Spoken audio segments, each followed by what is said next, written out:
Hello, everyone. I'm Krista Moore, and welcome to the Krista Moore Talk Show. This is brought to you by K Coaching and ID Growth. This talk show format is our way of introducing a new way to learn. So many of our speakers and guests have been in the industry for a long time, and now we're going to be learning from them. So first, let's go ahead and get started. I want to introduce to you a special guest, and his name is Reuben Levy. And Reuben has had an office products business since he was 25 years old. He started in 1998.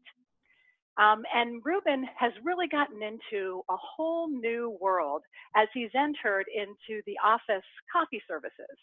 So I have the pleasure of interviewing Reuben today, and he's going to be telling us why he's all jacked up on coffee services. So Reuben, let's go ahead and give him a warm introduction. Hey there. Hey, Krista, how are you? Good afternoon. I'm doing great. Great to see you, as always. I love that smiling face. So I'm glad you're our guest today. First off, you're going to be a lot of fun, and guests being fun is important to me. But there's a lot that our audience can learn today, and I'm anxious for you to share some of your experiences. But before we get started, could you please just give a little brief introduction to those that may not know you? Yeah, sure. We're up in the beautiful state of Michigan, just outside of Detroit. City's called Novi. I have a beautiful wife, Jill. We've been married 15 years now. 4 great kids, Eliana, Michaela, Zachariah, Delilah. Started Global back in 98. Been in this industry as a co-op student when I was 15 years old and 43 now. So I've been around for a little bit of time, longer than I like to start thinking about, but still feel like that little kid, of course. We've just been having a heck of a lot of fun. It's a definitely very changing, evolving industry right now, and I think these are some really exciting times to be part of it. Yeah, very cool. So I've known you for a long time, and I have to say, when I was first learning about the success that you're having in coffee services, I'm thinking, why coffee? So why don't you answer that for me? Because I love coffee, and a lot of people love coffee. So, we started taking a look around at other markets. Obviously, I think everybody in this industry knows a lot of the changes, things happening, and how do you diversify? How do you break out of the mold? We've got a lot of digitizing happening over these past years. It's going to continue. So you have a reduction in paper usage. That obviously goes on to a lot of other areas in reduction of our standard office supply. So we've got this great base of accounts. So what were some other industries that we could look at that we could assimilate in and very easily bring into what we do and how we do it and have it make a lot of sense for us?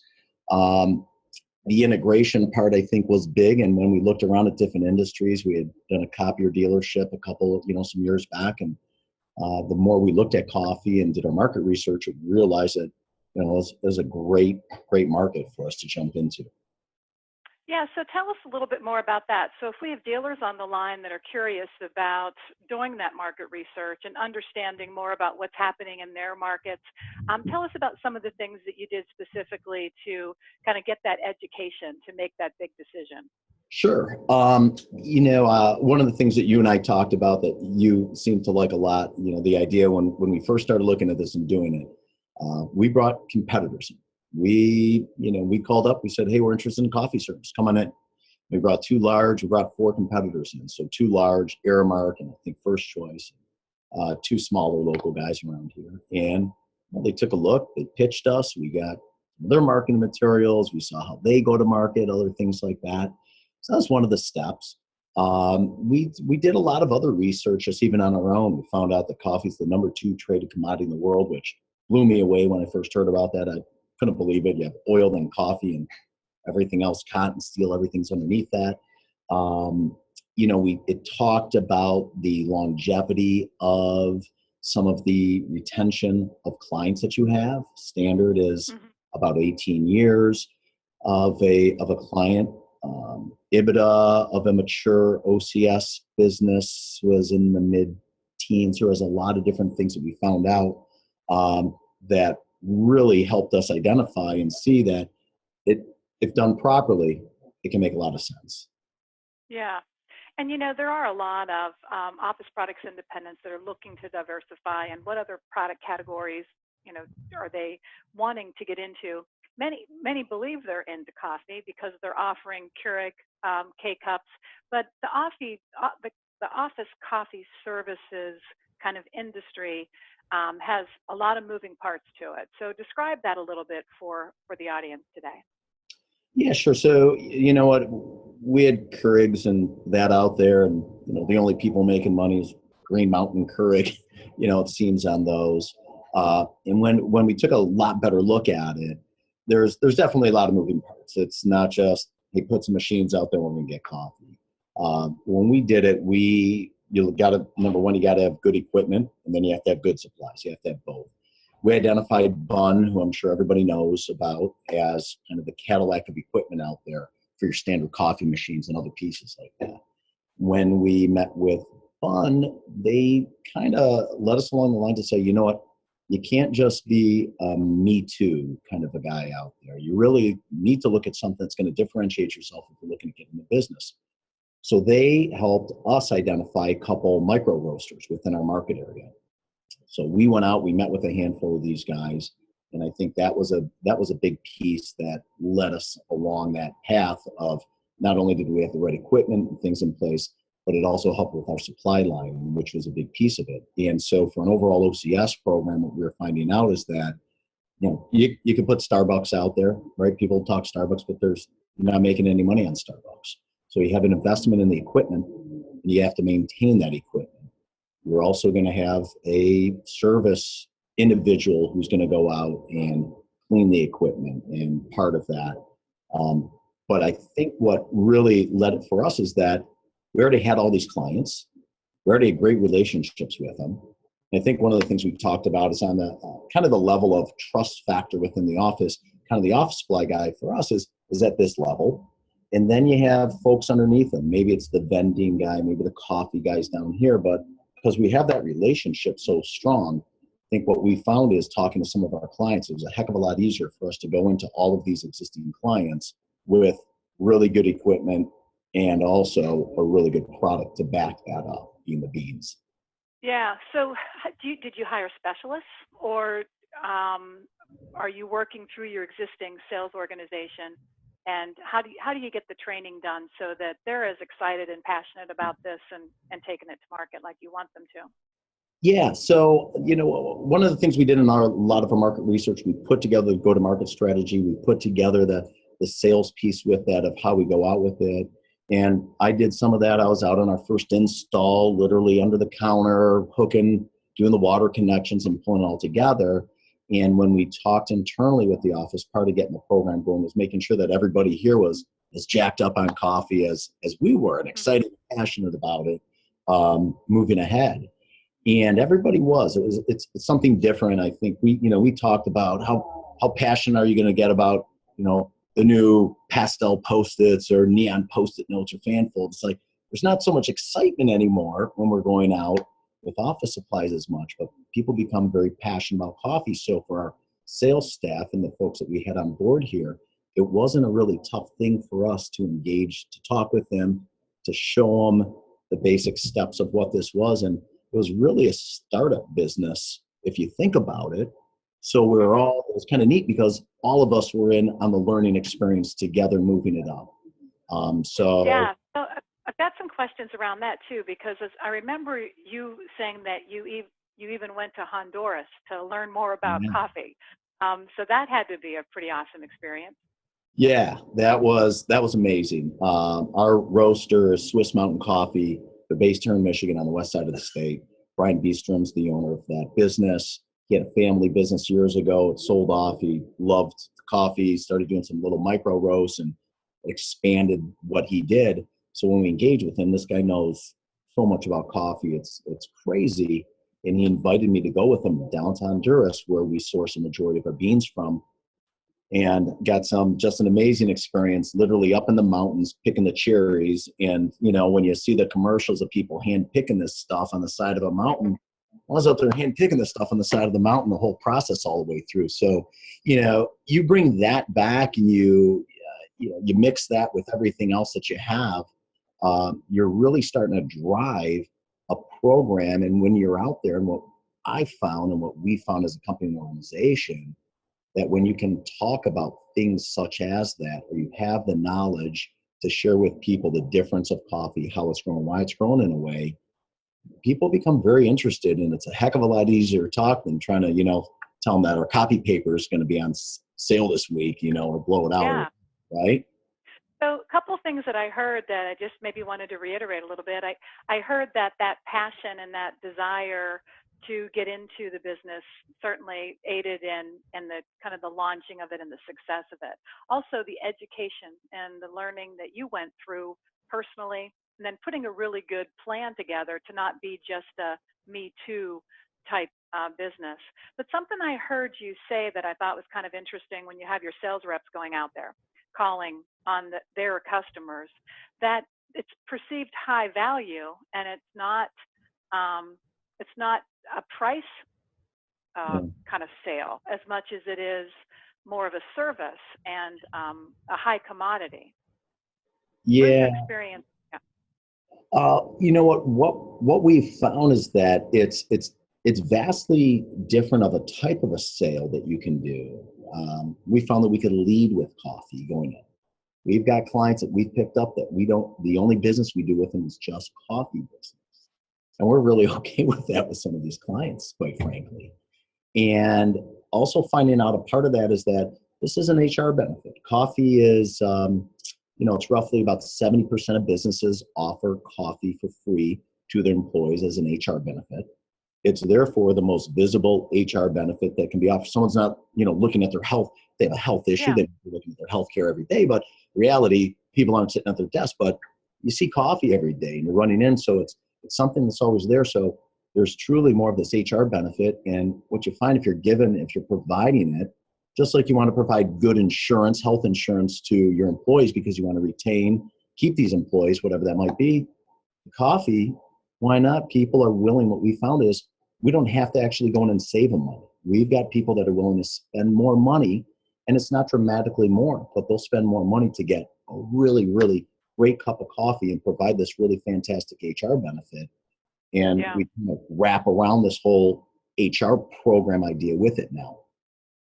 Well, and when you think about it, if you're a coffee drinker, nobody wants bad coffee, right? Exactly. And that's going to be a poor reflection on your work environment or your employer. I get that. Yeah. So why don't you share with us one of your biggest success stories as it relates to entering into this business? Sure. Client that we just picked up, they were in the same building as one of our very large clients downtown Detroit, about 30 minutes from my sales office here. And one of my drivers went there. He dropped off in the dock, and he told me that the guy in the dock is always complaining they would buy from Office Depot. He said, you should buy from us. So he comes back. He tells me to call on him. I use my Krista Moore sales coaching techniques to, of course, shameless plug there. Cold call down there, get past the gatekeeper, do all the fun stuff, and get to the right person. Finally do say, hey, we do a ton of business in there. Our trucks are there every day. Heard your folks aren't too happy, and we'd love to chat with you. We just did a 3-year contract with Office Depot. I said, I'm sorry to hear that, but what do you guys do for coffee? And there was a little bit of talk back and forth, and 6 weeks later, we get a call to go in and bid on their office coffee service. It's like fantastic. Now, this is a company with 1,800 employees. Man, they have 4 floors. They've grown like crazy. I'm, excited beyond all belief. So we go through just a number of different things with the buyer and spend some time. And lo and behold, we end up getting that business. Aramark was their incumbent. We knocked Aramark out of there. And I think, part of what we did with that whole process was really bringing more innovative ideas and approaches to the overall program that other folks just really weren't talking about. And we were more of the innovator with ideas and how you could do things and how this could be set up. And then the other guys were like, oh yeah, well, we could do that too. And I think once you get into this, it's, not only was the solution that we were providing to her and talking about, she hadn't heard from anybody else before, but also the quality of our coffee. We have, like I said, it's a specialty grade coffee. It's just really high quality, and we can fortunately, we're getting that. We've got a great source locally based here in Michigan, and that was another piece too. In Michigan, there's a lot of buy from Michigan and things along that lines, as I know a lot of states have that buy locally. So we've got that piece that goes with it. So we went through, we ended up putting the equipment in. We did a test with this customer. I don't think I shared this with you before. We put one of our machines down there, which retails about a $10,000 machine. We gave them that machine and all the coffee that they could for free for a month. All the coffee they could drink for a month. That was on one floor. They had about 200 employees, but it was definitely an investment well worth it. Yeah. Now. So I wonder if they were able to measure productivity on that floor compared to other floors because they've been drinking coffee all day long. That'd be the way to close that deal, right? That would be a great way to do it. I think the phone calls and the happiness that we get when we talk to the people down there, and it was interesting because my account manager who went down there, and we didn't share this before, when we're first doing the program, he ends up on the elevator with the owner of the company, and he's going up. Yeah, he has a yeah, that's perfect. It was right. The guy says, "Oh, you're the coffee guy? That machine?" He goes, "How many more can we get when we roll out the whole program?" The guy loved it. So you can't get much better than that, right? Yeah. So I'm curious, 1,800 people. First off, that's congratulations. That's a huge account, right? Yes. But typically, an office products independent would not approach that size of account. And I'm just wondering, how do you calculate the potential based on how many workers they have, kind of similar to a white collar worker count that is done in the supplies business? Yeah, right. Office supplies, it used to be whatever, $50 per white collar, maybe it was more per month, and it's down. And I don't know. I see some clients, it's $10 a month. It's, with the reduction of supply purchasing. Coffee, though, it's, the digitization of coffee's already been done. It's called Red Bull. It still hasn't affected the market. It's still the number 2 traded commodity in the world, right? 5-hour energy, right? It's digitized, but here you go. People still love their coffee, which is good. So the kind of market number that's used is one and a half cups per employee per day. So, call it 1,800, 2,000. They're going to be roughly drinking, right, 2,500, 3,000 cups of coffee a day in there. So some people won't drink any, some will drink 4 or 5. And you know what? We haven't gone back directly, actually, over these past couple of years to work to calculate that. I'm sure we could do a little math calculation and break it down. But basically, we just look at how quick we're getting our ROI on the account. We kind of use that as our barometer to make sure that we profile the client right, to put the right type of equipment and the investment that we're putting in there, because you got to be willing to make an investment. You got to put something in. But what I found. Yeah. Go ahead. What I was really impressed by was how you were looking at innovative ways to close that account and really differentiate yourself against some of the big guys. And I think that's something that people struggle with all the time. What is your opinion of the growth of this service as it relates to millennials and just their expectation of what that work environment is going to be like? Yeah, it's like if you don't have a foosball, a pool table, an arcade game, and a barista just about in there, they're running down the street to the next guy for 10 grand a month, $10,000 a year less salary because of more fun down there. And I think that's reality. I know numbers have been thrown out at, in our industry. I think something around 2020, it's 75% millennials in the workforce. And there are different thought processes of what the expectations and things are along those lines. So it's really, we talk a lot about going into clients. We talk about employee retention, how you're going to retain your employees in there, and also hiring and recruiting. So when somebody comes in, they walk in. We got some clients. Quicken Loans is a large client of ours. You walk in there, and it's like you're in Las Vegas. Sometimes they do private concerts. It's all this incredible things that are being done, and so the coffee and bringing that in, and what we're doing with some more innovative, whole bean to cup type solutions out there, definitely hits that spot. And when you talk to the HR people, that might be the push.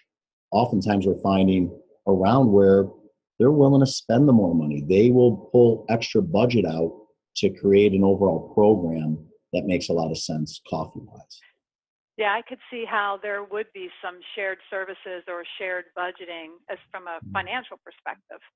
That makes sense. So these are some exciting things going on for you. And I'm just wanting to know, if you were to say, what are the top 2 or 3 things that you learned over the past year that you could share with our audience? Yeah, I think, one of the biggest is that it's been very profitable for us. I think done properly, as I said, when we did our market research, the average EBITDA of a mature OCS business is in the mid-teens, mid to upper teens. So that's, it's easily, that's 2 to 3 times probably the average EBITDA of an office supply company that's out there. And I think a really great example of that is we had a client that I lost maybe about 6 years ago or something like that. We ended up bringing them back on, and we brought them back on only with coffee. And we looked at the 6 years ago, they were around $5,000 a month, whatever it was. We took our gross profit with them. We're about a 27 margin. We're 14, 1,500, 1,700, whatever it was. We took a look after our second month, and we only did a third of the sales amount, but we did almost the same gross profit with that account on coffee. And you do that measurement, obviously our EBITDA on that account is just through the roof in comparison to what it was before. So the profitability is huge with that. Also, what kind of numbers? What kind of gross on that? When we're at 50%, I'm not too happy. I start feeling that's a low margin for us, right? Okay. When we get above 80%, I start getting a little jittery and nervous because it just seems too high. When we first started doing with one of the products that we had a cocoa, and we're basically just matching a local company that was here with one of their sister companies a couple states away, kind of being the cup. They gave us the pricing. Here's our pricing. Do this. I took a look. It was a box of cocoa. It was about $40 when I measured, when we extended that out. Our cost was $40. Their price to them was $400. I thought I did it wrong. So the profitability, the numbers are definitely there in putting a program together correctly. One of the other things that I learned is that you can get into some very large accounts. That account, for example, I called it for office supplies, 1,800 people, right? We'd all love an 1,800 person, right? All office account, think it's fantastic. We love it all coffee, quite frankly, getting in there. And I think a lot less headaches, I would imagine, right? I mean, you're not having to distribute every day and deal with customer relations every day. Well, you think about it, we're doing whole beans, so we're taking down 5-pound bags of coffee. 5-pound bag of coffee, depending on what you're selling for on this program, call it anywhere from $70 to $100. It could be depending on the coffee that we're selling to them. That's 5 pounds for that at a very nice margin, as opposed to 1 carton of copy paper that weighs 50 pounds. That's our margin generally on copy paper. It's a heck of a lot heavier, right? I mean, I need 10 bags of coffee for the same weight. So yeah, the whole operational piece. And that was another thing that we recognized when we started this, Krista, was that we already had all of our business set, right? We've got our customer service, we got our shop, we got everything set here. So this being able to really plug in to the business piece without having to have a huge operational, there are some operational additions that you're going to do, but it's nothing like having to start that business up from absolutely scratch or pull it in and really create. We're already delivering out to the customer, right? We already have the relationship with the customer. So we found a lot of those things tied in. And like I said, one of the other pieces that we learned is being able to get into a large account like that. The next piece with it is that the relationships that in our industry that we've learned by being the office supply guys out there are creating these really high level relationships with people. The office coffee service people, once it's kind of set, they go on a route. Majority of what we found, it's like office supplies 30 to 40 years ago, right? Mm-hmm. So if we could rewind the clock, I think every deal around this would say, hands up, I'm in. 30, 40 years ago, yep, great, knowing what we know now. So now we've already built those relationships, and within a short period of time, we've already, of course, thrown out to this lady, hey, so office supplies. Now we're getting a shot, actually, on the office supplies. So that was really neat. And probably another Yeah. thing, go ahead. I was going to ask you though, I wanted to make sure for clarification too for the audience that the margins are nice and they're high and you're seeing anywhere between 50 and 70%, also recognizing that there's operational efficiencies because you're already delivering potentially to customers that you already have. Mm-hmm. But there still is some operational costs with break fix and asset ownership, and you're making a significant investment in some equipment and also servicing that equipment, which is important. So I just want to Yeah, maybe address that a little bit. sure. I don't have the exact numbers to say what the operational piece is with it. But when we look at the difference of our cash flow, of our EBITDA, what it has done, it's basically it's taking clients that we've had at a some low margin clients at about a 17, 18 margin. They're now getting coffee from us from a 17, 18 up to a mid 30 on an overall basis for the account. Now we're kind of able to walk in there and get the coffee business really easily because we had the relationship already with the supplies. Yeah. So yes, definitely there are additional operational expenses that you see on it, but again, because we had so many of these things that we're doing already, the coffee for us is simply just another SKU that we deliver, and they order it online, and it flows just like they're ordering a box of pens, or anything else. But there is anything else you want to add that you have learned? I know we talked about it's a high margin, also a great way to lead with coffee, and potentially get prior customers back through a different commodity. Anything else? You know what? Also, we found that some of the local contracts and things like that. So I've gone into some large clients. I just went into a $38 billion tier one automotive supplier. They're not going to talk office supplies. Talk to them for years, right? They're like, oh yeah, sure, we're just going to go out for bid, right? We know how those things kind of work. Coffee, sure. Let's chat a little bit. Those decisions are not always, I guess, in comparison, they're done at our experience has been they're done on a lot less level, meaning that that company has their national off supply contract. They don't have this national coffee contract. So it's done more on a local level. So it can open up the door to a lot of these companies that you just are truly shut out on and just don't have any opportunity of getting in. Yeah, that's a great point. That's a really good point, especially with many small independents feeling that crunch of the need to for their customers to comply to these national contracts. Yeah. So, if that big large customer that they have today is at risk of going away, they have another opportunity in there to keep a handle on them. Yeah, and another thing too, people are open to talking about coffee, Krista. When you call them up and if you say that, you chat with them a little bit, say we've got this amazing coffee, we bring by, can we do a sample with you, do a taste test? And they're a lot more open to sitting there, right? It's like, hey, come on, let's have a cup of coffee, chat a little bit. Then obviously saying, hey, we want to come in and beat you over the head and get your office supply business, right? They're getting tons of calls. And quite frankly, there's a lot less competition out there than there is with coffee because it is also as a service. So you're not necessarily going on the right. Any of our office products and supplies, you can go online, you can find as commodity, right? I found it $2 cheaper here. I found it this, I found it that, right? You get beat up all the time.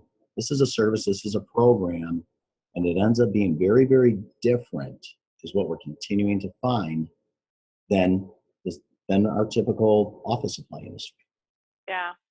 Well, that's all very exciting, and I'm hoping that you were able to really share some experiences that other businesses on the line could start to think about, hey, do I need to look into this further? Is this maybe another avenue for us for future growth?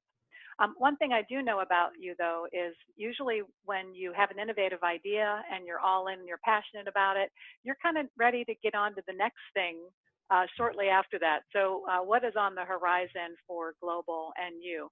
Yes. Well, you know me well. So it's only taken a little over 2 years and I'm already bored with coffee. Still very excited about coffee. But, one of the things we're going into clients and they're saying, can you do vending? I'm like, vending, because they tied their coffee with their vending. They didn't want to break it So I got, Mm-hmm. I have in my head, I'm like thinking, oh, kicking the vending machine at 2 a.m, the bag of Doritos is sitting there, you're all upset, and just like you don't want that headache. But we looked a little more and we saw micro markets. And for those who aren't familiar with it, it's a kiosk, it's self checkout. So you have glass refrigerator doors and you're providing a lot of fresh food. You still have your dried goods, your Doritos, but it's an open type market. And we install cameras to remind everybody that it's not free, of course. But Mm-hmm. literally this morning, I just left another install that we did for a company with about 300 people.